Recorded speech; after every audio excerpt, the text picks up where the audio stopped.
यह एक ऐसी दुनिया है जहाँ पैसों की कोई वैल्यू नहीं, यहाँ टाइम ही सब कुछ है। यहाँ अगर आपको कोई चीज खरीदनी है तो आपको उस चीज के बदले अपनी जिंदगी का कुछ टाइम देना पड़ेगा, तब जाकर आप उस चीज को खरीद पाएंगे। लेकिन इस दुनिया में एक अच्छी जिंदगी गुजारने के लिए आपके पास टाइम का होना भी जरूरी है, क्योंकि यहाँ जब किसी इंसान की एज 25 साल तक पहुंच जाती है तो उस इंसान के हाथ पर 1 साल का टाइम स्टार्ट हो जाता है। जिस पल काउंटडाउन 0 हुआ उसी पल वह इंसान खत्म। अमीरों के पास इतना टाइम था कि वह 1000 साल की जिंदगी भी जी सकते थे। अमीरों ने खुद के लिए एक अलग दुनिया बना ली थी जहां वो लोग एक सुकून भरी जिंदगी गुजार रहे थे। लेकिन वहीं दूसरी तरफ गेटो सिटी में रहने वाले गरीब लोग दिन रात मेहनत करके खुद के लिए टाइम कमाते थे, नहीं तो उनकी जिंदगी खत्म हो जाएगी। इन्हीं गरीबों की बस्ती में विल नाम का एक लड़का रहता था जिसकी घड़ी में सिर्फ 23 घंटे ही बचे थे। विल अपनी मॉम के साथ रहता था। अब क्योंकि 25 साल के बाद उम्र रुक जाती है, इसीलिए उसकी माँ 50 साल की होकर भी बहुत जवान दिख रही थी। आज विल की माँ का 50वां जन्मदिन था। विल अपनी मॉम का बर्थडे सेलिब्रेट करने के लिए पिछली रात ओवर टाइम करके एक शैंपेन की बोतल लाया था। यह देखकर विल की मॉम बहुत खुश हो जाती है और वो विल से कहती है कि मैं अपने पोतों को देखना चाहती हूँ, तुम किसी लड़की को डेट क्यों नहीं करते? जिस पर विल जवाब देता है कि इन सब चीजों के लिए टाइम किसके पास है। विल की मॉम ने उससे कहा कि इलेक्ट्रिसिटी बिल और बैंक से लिया हुआ लोन कल की डेट तक मुझे क्लियर करना होगा, नहीं तो हमें फाइन पड़ सकता है। इसीलिए अब मैं जा रही हूँ और कल रात तक सभी बिल्स और बैंक के लोन्स जमा करवा कर वापस आऊंगी। उसने कहा कि मेरे पास सिर्फ 3 दिन का टाइम है। इलेक्ट्रिसिटी बिल और बैंक का लोन चुकाने में मेरे पास लगभग सारा टाइम खर्च हो जाएगा, इसीलिए कल शाम को तुम जरूर बस स्टॉप पर मेरा इंतजार करना, ताकि मेरा सारा टाइम खत्म होने से पहले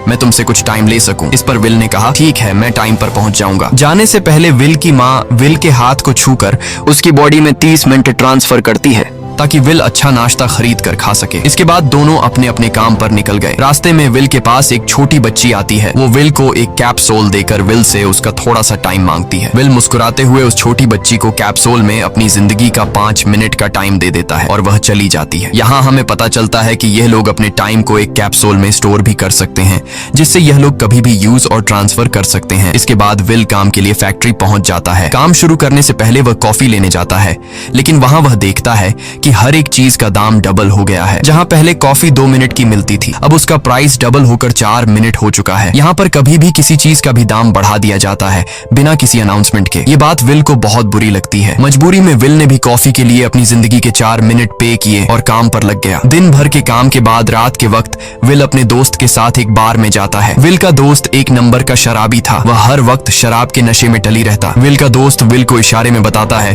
कि वह आदमी सबको फ्री में दारू पिला रहा है और उसके पास बहुत ज्यादा टाइम है। ये सुनकर विल ने जब उस आदमी की तरफ देखा तो उसे चारों तरफ से लड़कियों ने घेरा हुआ था। विल की जब उस आदमी की घड़ी पर नजर गई तो उस आदमी के पास 116 साल का टाइम था। ये देखकर विल समझ जाता है कि यह आदमी ग्रीनिच सिटी से है, क्योंकि गेटो सिटी में लोगों के पास ज्यादा से ज्यादा 2 दिन का टाइम होता है। विल उस आदमी के पास आया और उसे वार्न करने लगा कि यहाँ पर तुम्हें नहीं होना चाहिए था। यहाँ चोरों का खतरा है, ये लोग तुम्हें मारकर तुम्हारा टाइम चुरा लेंगे, इसलिए जल्दी से यहाँ से निकल जाओ। लेकिन वो आदमी विल की बातों को सीरियस नहीं लेता और उसे इग्नोर करके ड्रिंक करने लग जाता है। तभी उस बार में फोर्टिस नाम का एक गैंगस्टर अपने ग्रुप के साथ आया, जिसे देखकर सारे लोग बाहर निकल भागे। दरअसल यह शहर के सबसे बड़े गुंडे हैं जो लोगों से जबरदस्ती टाइम चुराते हैं। विल का दोस्त विल को पकड़कर ले जाने लगा, लेकिन विल ने जाने से इनकार कर दिया और वहां एक कोने में छिपकर सब कुछ देखने लगा। फोर्टिस उस अमीर आदमी से उसका सारा टाइम लूटने आया था। फोर्टिस उस अमीर आदमी को चैलेंज करता है कि चलो पंजा लड़ाते हैं और जो हारेगा वह अपना सारा टाइम जीतने वाले को दे देगा। ये टाइम फाइट आर्म रेसलिंग की तरह थी, जिसमें 2 लोगों को एक दूसरे की कलाई पकड़नी होती थी। जिस भी इंसान की कलाई नीचे होती थी उसका टाइम घटने लगता था और वो टाइम उस आदमी के हाथ में ट्रांसफर होने लगता था जिसकी कलाई ऊपर होती थी। इस तरह जीतने वाला इंसान सारा टाइम उस दूसरे आदमी से अपनी बॉडी में स्टोर करके उसे मार देता। फोर्टिस उस आदमी से कहता है, क्या तुम इसके लिए तैयार हो? इस पर उस अमीर आदमी ने कहा कि मैंने बहुत ज्यादा ड्रिंक की हुई है, इसलिए मुझे कुछ टाइम चाहिए, उसके बाद मैं तुम्हारे चैलेंज के लिए तैयार हूँ। फोर्टिस कहता है कि ठीक है, ये तुम्हारी आखिरी ख्वाहिश है, जाओ, मैं तुम्हें तैयार होने के लिए कुछ मिनट देता हूँ। फोर्टिस उसके साथ अपना एक आदमी भी भेज देता है ताकि यह भाग न सके। वो अमीर आदमी बाथरूम में आकर बहुत ज्यादा उल्टियां करने लग जाता है, क्योंकि उसे काफी चढ़ गई थी। इसलिए अगर वो इस हालत में फोर्टिस से पंजा लड़ता तो इस अमीर आदमी का हारना कंफर्म था। तभी विल वहां पर आ जाता है। वो फोर्टिस के आदमी को मारकर उस अमीर आदमी को अपने साथ उस जगह से बाहर निकाल लेता है और उसे फोर्टिस से बचाकर एक सेफ जगह पे ले आया। विल ने उस अमीर आदमी से कहा कि मैंने तुमसे कहा भी कि तुम्हारी जान को खतरा है, तुम जानबूझकर अपना टाइम क्यों बर्बाद कर रहे हो। वो आदमी विल को अपना नाम हेनरी बताता है और वो विल से पूछता है कि तुम्हारी उम्र कितनी है। विल ने बताया 28 साल। हेनरी ने कहा मेरी उम्र 105 साल है और अब मैं जिंदगी से थक चुका हूँ। मैंने अपनी लाइफ में हर एक चीज का मजा लिया है और अब मुझे इस जिंदगी की जरूरत नहीं है, मैं जीना नहीं चाहता। ये सुनकर विल ने हैरानी से पूछा आखिर तुम कहना क्या चाहते हो। इस पर हेनरी ने कहा लगता है तुम अब तक हकीकत से अनजान हो। क्या तुमने कभी सोचा है कि इस दुनिया में अलग अलग टाइम जोन्स क्यों बनाए गए हैं? आखिर क्यों तुम्हारे टाइम जोन गेटो में किसी भी वक्त चीजों के दाम और टैक्स बढ़ा दिए जाते हैं? दरअसल महंगाई जानबूझकर बढ़ा दी जाती है ताकि गरीब लोग मरते रहें और उनकी मौत का फायदा ग्रीनविच टाइम जोन के अमीर लोगों को होता रहे। असल में ये सारा सिस्टम उन्हीं का बनाया हुआ है। जरा सोचो, वहाँ ग्रीनविच टाइम जोन में लोगों के पास जीने के लिए हजारों साल हैं, लेकिन यहाँ गेटो में तुम लोग हर रोज जीने के लिए मेहनत मजदूरी करते हो। ऐसा इसलिए है क्योंकि उन्होंने तुम्हें यह करने के लिए मजबूर किया है। वो लोग तुम लोगों को ज्यादा टाइम देना ही नहीं चाहते ताकि तुम लोग मजबूरी में उनके लिए काम करते रहो। वो लोग महंगाई बढ़ाकर तुम्हें ज्यादा से ज्यादा टाइम खर्च करने पर मजबूर करते हैं ताकि तुम्हारे टाइम से वो हमेशा की जिंदगी जी सकें। उन्होंने अपनी जिंदगी का हर एक दिन गरीबों की मौत से इकट्ठा किया है और मैं ऐसी जिंदगी बिल्कुल भी नहीं जीना चाहता जो किसी गरीब मजबूर इंसान की मौत से मिली हो। ये सब सुनकर विल समझ गया कि हेनरी बहुत ही नेक दिल इंसान है। हेनरी ने विल से आगे पूछा अगर तुम्हारे पास मेरे जितना टाइम होता तो तुम क्या करते? विल ने मुस्कुराकर कहा कि सबसे पहले मैं बार बार टाइम को देखना छोड़ देता, क्योंकि उस वक्त भी विल के पास सिर्फ 18 घंटे होते हैं। वो सोने से पहले, सोने के बाद, खाना खाते टाइम हर वक्त अपनी घड़ी देखता रहता है, क्योंकि मुझे डर लगता है कि कहीं मेरा टाइम खत्म न हो जाए और मैं मर न जाऊं। विल कहता है कि मेरी मॉम घर संभालने के लिए बहुत ज्यादा मेहनत करती है। अगर मेरे पास तुम्हारी तरह इतना ज्यादा टाइम होता तो मैं अपनी मॉम के लिए ग्रीनविच सिटी में एक अच्छा घर खरीदता और हम दोनों वहाँ पर खुशी से जिंदगी गुजारते। इसके बाद विल ने हेनरी से कहा आज रात हमें यहीं रुकना होगा, सुबह तक खतरा टल जाएगा, तब तुम वापस अपने घर लौट जाना। इसके बाद ये दोनों सो जाते हैं। सुबह उठकर हेनरी देखता है कि विल अभी भी सो रहा है। वो विल के पास आता है और उसके पास जितना भी टाइम होता है वो सारा का सारा विल को ट्रांसफर कर देता है और अपने पास कुछ ही मिनट बचाकर एक ब्रिज के ऊपर जाकर बैठ जाता है। विल जब नींद से जागा तो उसने देखा कि हेनरी वहां से जा चुका है। तभी हमेशा की तरह नींद से जागने के बाद विल ने अपनी घड़ी में नजर डाली। विल की घड़ी में 116 साल ऐड हो चुके थे। यह देखकर उसकी आंखें खुली की खुली रह गईं। उसे लगा कि वो अभी भी नींद में है और सपना देख रहा है। इसी दौरान विल की नजर विंडो पर पड़ी जिस पर लिखा था मेरा टाइम बर्बाद मत करना। वो समझ जाता है कि हेनरी ने मुझे अपना सारा समय दे दिया है। तभी विल ने हेनरी को दूर एक ब्रिज के किनारे पर बैठे देखा। विल जल्दी से हेनरी की तरफ भागा, लेकिन अब बहुत देर हो चुकी थी क्योंकि हेनरी के पास अब बस कुछ ही सेकंड्स बचे थे और थोड़ी देर बाद वो एक झटके से मरकर ब्रिज से नीचे पानी में गिर गया। विल को हेनरी की मौत का बहुत ज्यादा दुख होता है। अब विल के पास 116 साल की जिंदगी थी और वो समझ जाता है कि अगर मैं यहाँ पर रहा तो लोग समझेंगे कि हेनरी को इसी ने मारा है। विल जल्दी से अपने दोस्त के पास जाता है। विल का दोस्त विल के हाथ में इतना सारा टाइम देखकर शॉक रह जाता है, जिसके बाद विल ने अपने दोस्त को दोस्ती की खातिर 10 साल का टाइम दिया। ये देखकर विल का दोस्त उसका दिल से शुक्रिया अदा करता है। विल कहता है कि यहाँ रहना मेरे लिए अब ठीक नहीं, क्योंकि इतने ज्यादा टाइम को देखते हुए मेरा टाइम छीनने के लिए कोई भी मुझे मार सकता है। अब मैं अपनी माँ के लिए ग्रीनविच सिटी में एक अच्छा सा घर खरीद सकता हूँ और वहाँ पर एक सेफ लाइफ गुजारूंगा। जिसके बाद विल अपने दोस्त को गुड बाय कहकर वहाँ से निकल जाता है और सीधा उस बस स्टॉप पर जाकर मॉम का इंतजार करने लगता है, जहाँ 2 दिन पहले उसकी मॉम ने उससे कहा था कि मैं इलेक्ट्रिसिटी का बिल और बैंक का लोन चुकाकर इस बस स्टॉप पर पहुंचूंगी। दूसरी तरफ विल की मॉम सारे लोन और बिल्स भरने के बाद घर लौटने के लिए बस में चढ़ी, पर तभी उसे पता लगा कि एक ही दिन में बस की टिकट के दाम डबल हो गए थे। पहले जहां टिकट 1 घंटे में आती थी वहीं अब प्राइस 2 घंटे हो गया था। ये देखकर विल की मॉम बहुत ज्यादा परेशान हो जाती है, क्योंकि विल की मॉम के पास सिर्फ 1.5 घंटा बचा था। विल की मॉम बस ड्राइवर से रिक्वेस्ट करती है कि अगले स्टॉप पर मेरा बेटा उसे बाकी का टाइम दे देगा, लेकिन बस ड्राइवर ने साफ इनकार कर दिया और कहा कि अगर टाइम नहीं है तो फिर पैदल चली जाओ। लेकिन विल की मॉम को पता था कि अगला बस स्टॉप बहुत दूर है, अगर वह पैदल भी जाती है तो उसे पहुंचने में 2 घंटे लगेंगे। उस वक्त बस में ढेर सारे पैसेंजर्स सवार थे। विल की मॉम ने उनसे भी रिक्वेस्ट की, पर किसी ने भी उनकी मदद नहीं की। इतने में ही बस वहां से निकल गई। विल की मॉम रेचल के पास ज्यादा टाइम नहीं बचा था, इसलिए वह दौड़ती हुई पैदल घर की तरफ भागने लगी। दूसरी तरफ विल अपनी मॉम के लिए फूलों का गुलदस्ता लिए बस स्टॉप पर उनका इंतजार कर रहा था, क्योंकि आज उसे अपनी मॉम का बर्थडे सेलिब्रेट करना था। बस जब उस स्टॉप पर पहुंची तो कई सारे पैसेंजर्स उतर आए, पर उनमें से विल की मॉम नहीं थी। विल यह देखकर परेशान हो जाता है और उसे समझ आ गया कि जरूर उसकी मॉम मुसीबत में है। वह उसी वक्त अपनी मॉम की तलाश में भागा। उधर रेचल के पास अब कुछ ही मिनट बचे थे। वह रास्ते में आने वाली गाड़ियों और लोगों के घरों का दरवाजा पीट पीट कर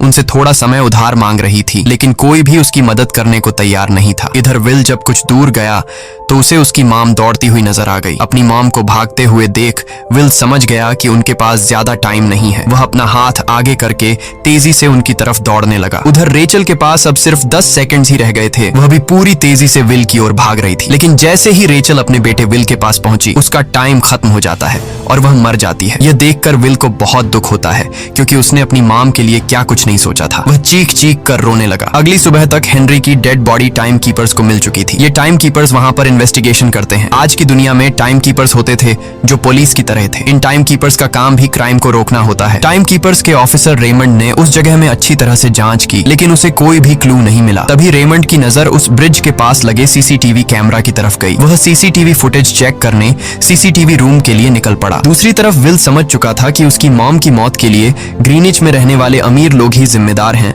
जिन्होंने गेटो शहर के लोगों को एक एक सेकंड का मोहताज बना दिया है। अब विल उनसे बदला लेने ग्रीनिच की तरफ निकल पड़ा और यहाँ से होती है असल कहानी शुरू। ग्रीनविच सिटी में एंटर होने के लिए विल को 1 साल का टाइम खर्च करना पड़ा और ग्रीनिच सिटी जा पहुंचा। वहां जब विल ने अमीर लोगों का लाइफस्टाइल देखा तो उसकी आंखें खुली की खुली रह गईं। वहां लोगों के पास इतना टाइम था कि वो लोग मरने का नाम तक भूल गए थे। यहाँ पर अमीर लोग के बॉडीगार्ड के पास भी 100 साल से भी ज्यादा का टाइम था। ये देखकर विल गुस्से से लाल हो जाता है, क्योंकि विल जिस शहर से आया था वहाँ पर लोगों के पास सिर्फ 24 घंटे की जिंदगी थी। विल वहाँ एक महंगे होटल में रुकता है। खाना खाते दौरान एक बहुत ही खूबसूरत लड़की विल को देखती है, जैसे उसे विल पसंद आ गया हो। दूसरी तरफ टाइम कीपर रेमंड हेनरी की मौत के वक्त का सीसीटीवी फुटेज चेक कर रहा था। तभी उसे फुटेज में विल दिखाई देता है। हालांकि कैमरा ने हेनरी को ब्रिज से गिरते हुए रिकॉर्ड नहीं किया था, लेकिन उस फुटेज में विल ब्रिज के पास खड़ा नजर आ रहा था, जिससे रेमंड को विल पर शक होने लगा। इसलिए रेमंड ने अपनी टीम को विल के बारे में जानकारी इकट्ठा करने को कहा। रिसर्च के दौरान टाइम कीपर्स को यह बात पता चल जाती है कि विल नाम का एक आदमी बहुत सारा टाइम खर्च करके ग्रीनविच सिटी में एंटर हो गया है, जिससे रेमंड को यह बात कंफर्म हो जाती है कि विल ने ही हेनरी को मारा है। रेमंड उसी वक्त अपनी टीम के साथ ग्रीनविच शहर की ओर रवाना हो गया। दूसरी ओर ग्रीनविच शहर में विल एक कैसीनो में आया, जहाँ कुछ अमीर लोग पोकर खेल रहे थे। विल भी उनके साथ बैठ जाता है। एक नए आदमी को देखकर ये लोग उस पर हंसने लगते हैं, लेकिन विल गैम्बलिंग में माहिर था।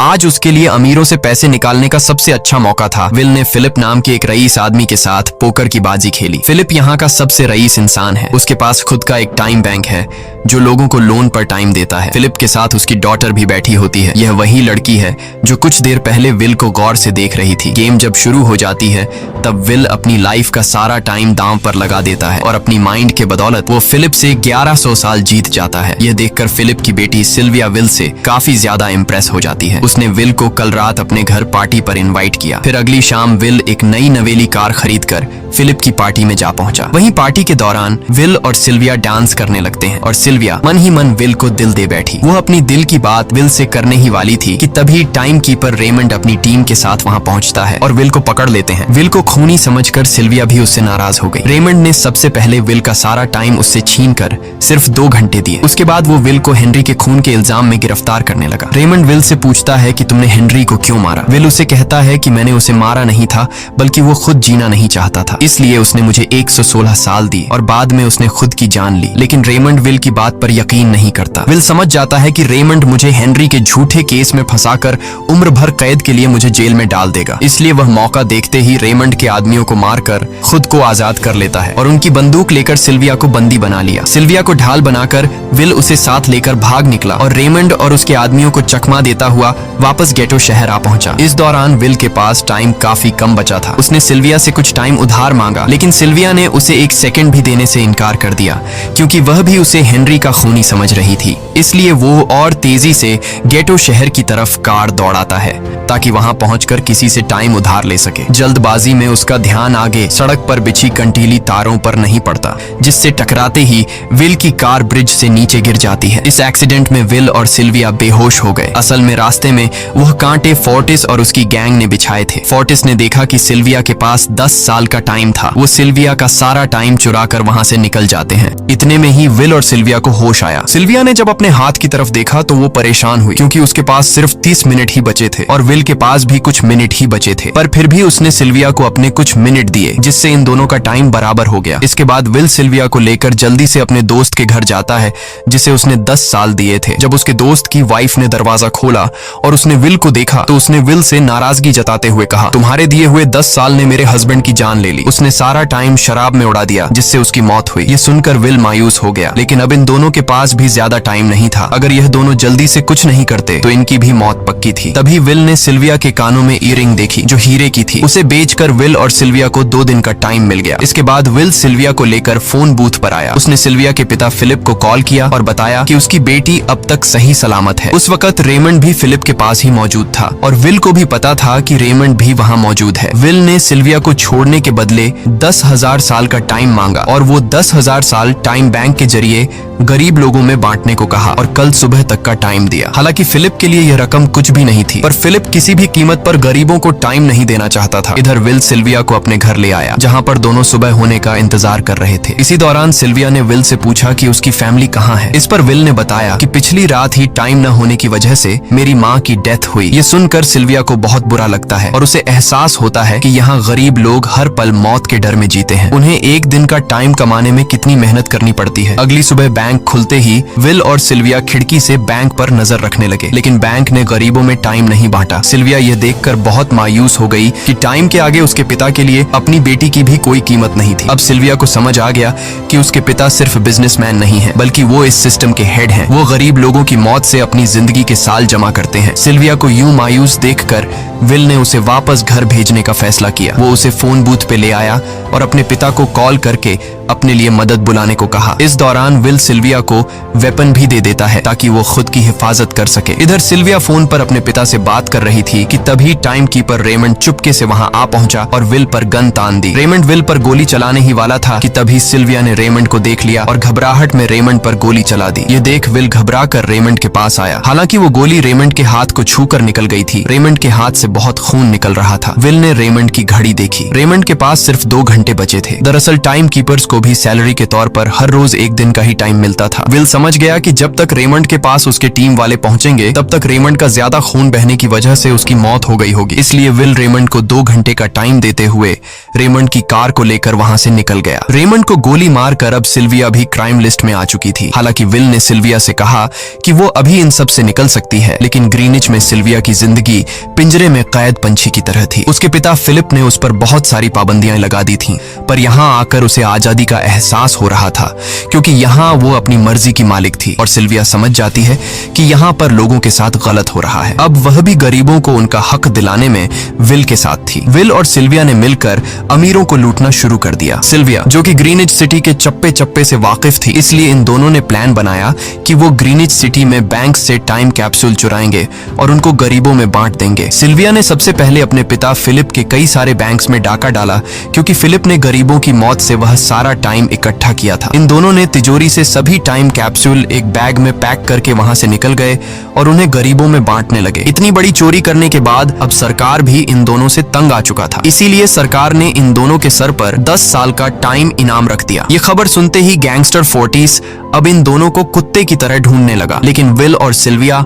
हर रोज अपना ठिकाना बदलते रहते थे, जिससे वो किसी के हाथ नहीं आते थे। ये दोनों एक होटल में छुपे हुए थे। इनके पास टाइम की कमी तो थी नहीं, इसलिए उन्होंने पूरे होटल को ही बुक कर लिया था। फोर्टिस इन दोनों की तलाश में उस होटल के बाहर आ पहुंचा। वहां उसने कुछ लोगों को पकड़कर उनसे विल और सिल्विया के बारे में पूछने लगा, लेकिन उन लोगों पर विल और सिल्विया के बहुत एहसानात थे, इसलिए ये लोग मरने के लिए तो तैयार थे, पर विल और सिल्विया का ठिकाना बताने के लिए तैयार नहीं थे। लेकिन जब फोर्टिस ने उन लोगों पर बहुत ज्यादा जोर जबरदस्ती की, तो उनमें से एक बंदा मौत के डर से फोर्टिस को उस होटल के बारे में बता देता है जहां विल और सिल्विया छुपे हुए थे। जिसके बाद फोर्टिस फौरन अपनी गैंग के साथ वहां पर पहुंच जाता है और इन दोनों को पकड़ लेता है। अब विल और सिल्विया का उनसे बच पाना नामुमकिन था। फोर्टिस ने विल को एक टेबल पर बैठा दिया और उसे टाइम फाइट के लिए चैलेंज किया। विल समझ गया कि अगर मैंने चैलेंज से इनकार किया तो फोर्टिस के गैंग वाले लोग मुझे मार देंगे, इसलिए क्यों ना आज इसके साथ पंजा आजमाया जाए। फोर्टिस और विल ने एक दूसरे की कलाई पकड़ ली और मौत का खेल शुरू हुआ। फोर्टिस माहिर खिलाड़ी था। उसने शुरुआत में ही विल का हाथ नीचे कर दिया, जिससे विल का टाइम तेजी से फोर्टिस में ट्रांसफर होने लगा। लेकिन विल बिल्कुल जोर ही नहीं लगा रहा था, जैसे कि वो जानबूझकर हार रहा हो। पर जैसे ही विल के पास अपनी लाइफ के 3 से 4 सेकंड बचे, तभी विल ने ने अपनी पावर दिखाई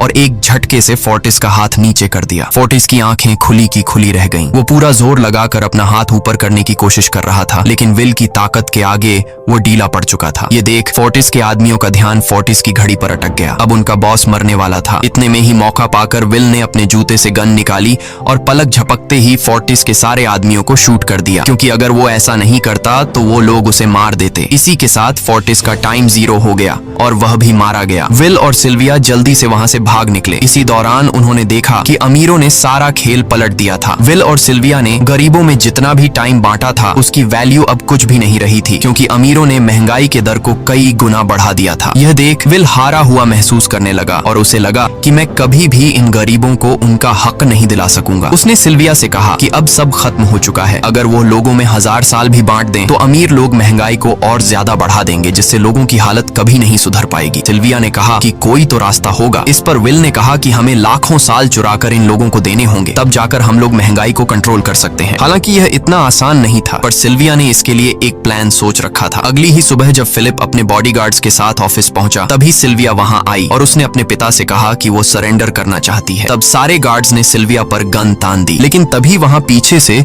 गार्ड के बेस में छिपा विल वहां आ पहुंचा। उसने फिलिप के सर पर गन रखी और उसके जरिए लॉकर का दरवाजा खुलवाया। विल और सिल्विया ने फिलिप के लॉकर से एक टाइम कैप्सूल चुरा लिया, जिसमें 10 लाख साल का टाइम मौजूद था। इस टाइम कैप्सूल का एक एक साल गरीबों की ही मौत से आया था। विल और सिल्विया वह टाइम कैप्सूल लेकर भाग जाते हैं। इधर रेमंड को जब यह बात पता चली तो वह फौरन विल और सिल्विया के पीछे लग गया। जब रेमंड ने अपने हाथ पर घड़ी को देखा तो उसके पास 1 घंटे से भी कम टाइम बचा हुआ था। वह हेडक्वार्टर कॉल करके कहता है कि मुझे मेरी सैलरी कैप्सूल में भेज दो, मेरे पास टाइम कम है। लेकिन इससे पहले कि वह अपनी बॉडी में कैप्सूल से टाइम ट्रांसफर कर पाता, उसे विल की कार दिख जाती है और वह कैप्सूल से अपनी बॉडी में बिना टाइम ट्रांसफर किए उनके पीछे लग जाता है, क्योंकि अगर वो 10 लाख साल गरीबों को मिल जाते तो गेटो टाइम जोन का हर एक इंसान अमर हो जाता और अमीरों का बनाया पूरा सिस्टम तहस नहस हो जाता। रेमंड ने विल और सिल्विया को पकड़ने के लिए अपनी पूरी जी जान लगा दी, लेकिन वो उन्हें रोक नहीं पाया। विल और सिल्विया रेमंड को चकमा देकर गेटो शहर आ गए और वह टाइम कैप्सूल एक बच्ची के हाथों में सौंप दिया। उन्हें पता था कि रेमंड सीधा हमारे पीछे गीटो शहर पहुंचेगा, इसलिए उन्होंने इस जगह को छोड़कर एक सुनसान जगह पर चले गए। उधर उन्होंने गीटो शहर के लोगों में लाखों साल बांटकर उन्हें अमर कर दिया था, लेकिन खुद इन दोनों के पास बहुत ही कम टाइम बच जाता है। बदकिस्मती से उसी पल रेमंड ने उन्हें पकड़ लिया। रेमंड ने विल को धमकी देते हुए कहा, अगर तुम्हें अपनी जान प्यारी है तो चुराया हुआ सारा टाइम वापस कर दो। तब विल ने उसे अपनी घड़ी का समय दिखाया। विल और सिल्विया के पास कुछ ही मिनट बचे थे। विल ने रेमंड से कहा, कहीं तुम भूल तो नहीं गए? याद है जब तुम मरने वाले थे तो मैंने तुम्हें कुछ टाइम उधार दिया था। टाइम तो तुम्हें मुझे वापस करना चाहिए। यह सुनकर रेमंड को याद आया कि विल और सिल्विया को पकड़ने की जल्दी में उसने अपने टाइम पर ध्यान ही नहीं दिया। जब उसने अपनी घड़ी पर नजर डाली तो उसके पास सिर्फ 5 सेकंड ही बचे थे, जो देखते ही देखते 0 हो गए और रेमंड मारा गया। विल और सिल्विया रेमंड से तो बच गए थे, पर इन दोनों के पास भी अब सिर्फ एक मिनट ही बचा था। ऊपर से उस सुनसान इलाके में उनकी मदद करने वाला भी अब कोई नहीं था। उन्हें अपनी मौत साफ नजर आ रही थी। इन दोनों ने मायूस होकर एक दूसरे को गले लगाया और तभी विल को रेमंड की कार नजर आई। विल फौरन कार की तरफ भागा और वहां पहुंचकर उसने रेमंड की सैलरी का टाइम अपनी घड़ी में ट्रांसफर कर दिया। इसके बाद वह सिल्विया को भी टाइम देने उसकी ओर भागने लगा। सिल्विया भी तेजी से विल की ओर दौड़ रही थी। सिल्विया के पास कुछ ही सेकंड्स बचे हुए थे। यह बिल्कुल उसी तरह का पल था जिस तरह से विल ने अपनी मॉम को खोया था। विल ने अपनी मॉम को तो खो दिया था, पर सिल्विया को नहीं खोना चाहता था। विल सिल्विया के बिल्कुल करीब ही था, पर तभी सिल्विया विल की बाहों में गिर पड़ी। लकीली विल ने सही वक्त पर सिल्विया का हाथ थाम लिया था, जिससे उसकी जान बच गई। विल और सिल्विया की बदौलत अब डेटन शहर के सारे लोग अमर हो चुके थे। अब उन्हें 1-1 घंटे कमाने के लिए फैक्ट्रीज में काम करने की जरूरत नहीं थी। वह सभी अपने सपनों को पूरा करने ग्रीनिच शहर की ओर निकल पड़े, जिससे अमीरों का बनाया सारा सिस्टम फेल हो गया। वहीं इसी के साथ यह कहानी खत्म हो जाती है। अगर आपको वीडियो अच्छी लगी हो तो हमारे चैनल को सब्सक्राइब और वीडियो को लाइक जरूर कीजिएगा।